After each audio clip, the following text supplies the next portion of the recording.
Hello বন্ধুরা, আজ আপনাদের আমি দেখাবো কি করে টমেটোর বীজ সঠিক নিয়মে রোপণ করতে হয় বা বপন করতে হয়। টমেটোর বীজ অঙ্কুরোদ্গমের জন্য আমি প্রথমেই ভিজিয়ে নিয়েছি।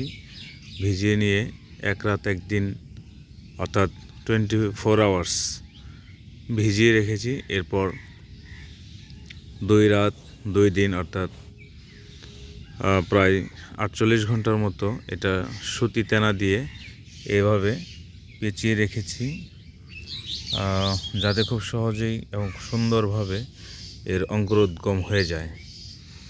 এরপর আমরা আজ জমিতে ছিটিয়ে দেব। দেখা যাক কি পরিমাণ চারা আমরা পাই এই টমেটোর বীজ থেকে। ইনশাল্লাহ 100% অঙ্কুরোদ্গমের বা চারা পাওয়ার সম্ভাবনা রয়েছে। পরবর্তীতে আপনাদের দেখাবো কি পরিমাণ চারা হলো এই বীজ থেকে। তো আসুন আমরা দেখি কিভাবে চারা তৈরি করতে হবে তার A to Z। প্রথমে আমরা দেখে নিই কি পরিমাণ জার্মিনেশন হয়েছে আমাদের বীজগুলোর।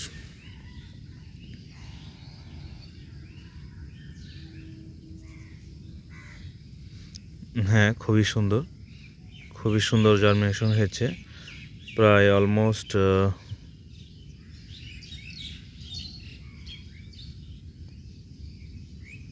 90% জার্মিনেশন হয়েছে অলরেডি। বাকি 10% জার্মিনেশন মাটিতে দেওয়ার পরই চলে আসবে ইনশাল্লাহ।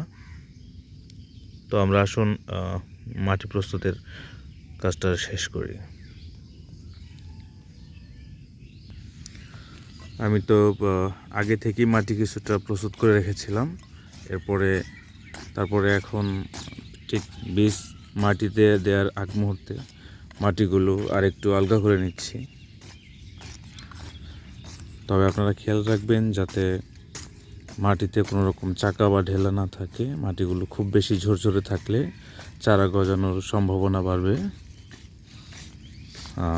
কারণ ঢেলা বা চাকার নিচে বীজ পড়ে গেলে বীজ সহজে চারায় রূপান্তরিত হতে চাইবে না।